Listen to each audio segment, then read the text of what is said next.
quanto isso te incomoda? Seja bem-vindo, este é o vídeo 170 do Desafio 365, aqui é Bruno Coraúci, e esse foi o tema do vídeo anterior, o quanto isso te incomoda. Se você não assistiu, vai lá no vídeo 169, assiste, ele é curtinho, e depois volta aqui. Nesse vídeo é a oportunidade que eu tenho para falar um pouco sobre justamente o que foi gravado no vídeo anterior, o quanto isso te incomoda. O silêncio. Como é difícil nos dias de hoje nós ficarmos em silêncio, ainda que seja por apenas 2 minutos. Como é difícil nós estarmos num determinado lugar, numa sala de reunião, numa sala de aula para um aprendizado, ou mesmo em casa, e conseguir ficar 2 minutos em silêncio, sem nenhum estímulo. Sem estímulo de uma televisão, sem o estímulo de um telefone celular, sem entrar em redes sociais, sem escutar uma música, sem colocar um vídeo para ficar escutando alguma coisa. Somente 2 minutos.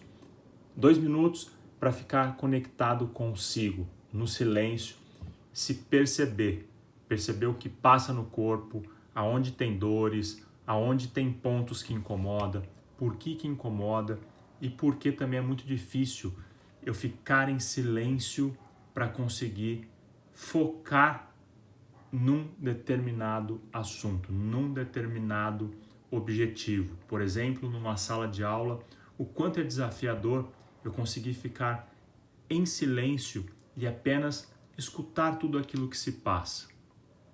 A gente fala muito sobre isso nos grupos de terapia, por exemplo, que eu frequento.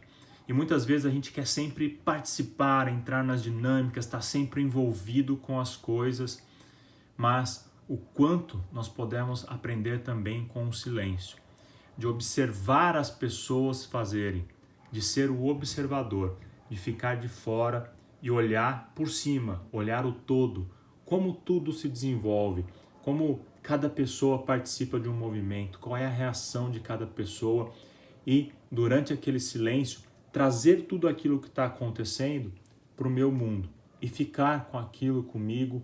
E é o que a gente fala, né?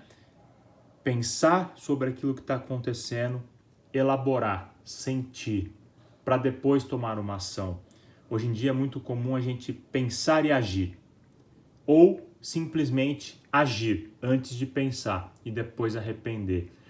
Normalmente nesse caminho que é o pensar, sentir e agir, o sentir de elaborar aquilo que eu quero fazer, é muito difícil. O quanto é desafiador ficar com a gente mesmo nesse processo de deixa eu pensar e ter uma ideia e aí elaborar sobre aquela ideia, depois de elaborar tudo o que pode ocorrer em termos de sentimento, emoção, aí sim agir, entrar em ação. Mas fica essa reflexão, o quanto te incomoda isso? 2 minutos de silêncio, sem nenhum estímulo, apenas se observando, apenas observando o sentir do seu corpo. O que incomoda, o que está bem, o que não está bem e trazer as reflexões, olhar para dentro ao invés de simplesmente receber mais estímulos do mundo externo. Obrigado por você acompanhar esse vídeo, eu te espero no próximo, um forte abraço.